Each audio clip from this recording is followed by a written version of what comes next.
ক্লায়েন্টের সাথে ঝগড়া করতে করতে আজকে করলাম আমি একটা কাজ। সো আজ এইটা ছিল 28 নভেম্বরের একটা দিন, যেদিনকে আমার অনেক কটা পার্টি মেকআপ আর অনেক কটা ব্রাইডাল মেকআপ ছিল। সো দেখো, আমরা একটা মেকআপ আর্টিস্ট, আমাদের অনেক রকমের এক্সপিরিয়েন্স আছে। যেরকম তোমরা বলতে পারো খারাপ experience, good experience, bad experience, both. সব ক্লায়েন্ট একটা বিজনেস তোমরা করতে গেলে তোমরা দেখতে পাবে যে সব ক্লায়েন্ট যেরকম ভালো হয় না, সব ক্লায়েন্ট খারাপও হয় না। কিছু ক্লায়েন্টের সাথে আমাদের এক্সপিরিয়েন্স এত খারাপ থাকে যে বলে বোঝাতে পারবো না, কিছু ক্লায়েন্টের সাথে এক্সপিরিয়েন্স এত ভালো থাকে যে তারা একদম নিজেদের বাড়ির লোক। এটাই ব্যাপার, আমাদের প্রফেশনটা খুবই একটা ভালো প্রফেশন, যেখানে আমরা নতুন নতুন লোকের সাথে মিশিত, নতুন নতুন লোকের সাথে আমাদের নতুন নতুন এক্সপিরিয়েন্স হতে থাকে। সো যারা বিজনেস করো তারা এই কথাটা বুঝেই থাকবে, সেটা সব ফিল্ডেরই কথা বলছি।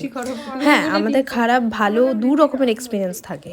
কিছু কিছু বাড়িতে যাবে যারা তোমাকে হয়তো বলবে যাও, তোমাকে এত জোর করবে যে না খাইয়ে তোমাকে ছাড়বে না। কিছু কিছু বাড়িতে এরকমও হবে কি তোমাকে খাবার জন্য এক গ্লাস জলও দেবে। তাই জন্য আমি কাউকে বদনাম না করে আমি এটা পার্ট 1 করলাম, আর সেকেন্ড পার্টে তোমরা আফটার বিফোর লুক দেখতে পাবে। সবকটা লুক আমি নিতে পারিনি, তাড়াহুড়ো চক্কর